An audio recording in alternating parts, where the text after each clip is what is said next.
Айтып жіберіңіз, кешіріңіз. Ол бала мен қыз баланың тұсау кесу рәсімі өте ерекше, екеуінде жер мен көкте айырмашылық бар десе қателеспейміз. Өйткені баланың тұсауын кесердің алдында ақ мата төсеп баланың өмірін шектемейді. Ол біріншіден, ол бізге корей халқынан еніп кеткен. Ал енді екіншіден келгенде күрмеуімді шешейін, тұсауымды кесейін дейді. Күрмеу не екеніне ешкім тоқталмайды. Күрмеуді тұсау кесердің алдында әкесі баласының тұсауын кеспес бұрын шығып оң керегеге оң жаққа қазық қағады. Балам болаттай берікте қазықтай болсын деп қазық қағады. Сөйтеді да 2 метр 3 метр қолы ұзын арқан алып бір ұшын жаңағы қазыққа байлайды, екінші ұшын баласының оң аяғына байлайды. Сөйтіп осындай тойға келгендердің жас сәбилерді жарысқа жібереді, балаларды жарысқа жібереді, ұл балдарды. Сол жарыстан қайсысы осып келеді, жаңағы күрмеуді шешеді. Сол кезде өмірге деген ынта, алға деген ұмтылыс, жаңағы бала қызып деген қызу дене ана кішкентай нәрестенің бойына беріледі дейді.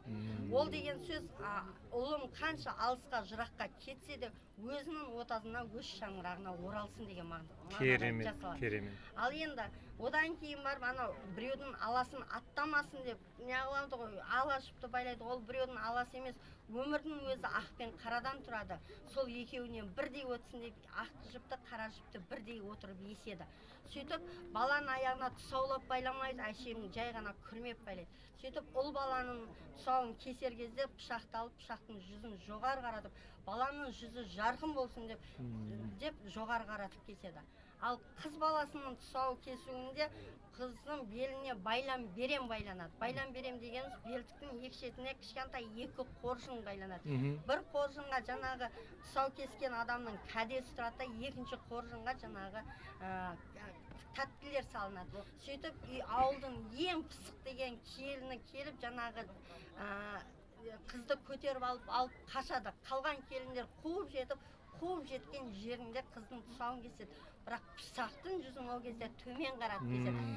Қыздарымыз ибалы ер кісілердің, үлкендердің бетіне тіке қарамасын деген мағынада қыздың төмен қарап кеседі. Негізінде қыз баласының тұсауын қазақ халқы тек қана үйде жалғыз қыз болса ғана кескен, немесе бойында дерті болса ғана кескен. Сол кезде дерті кетеді деп есептеген.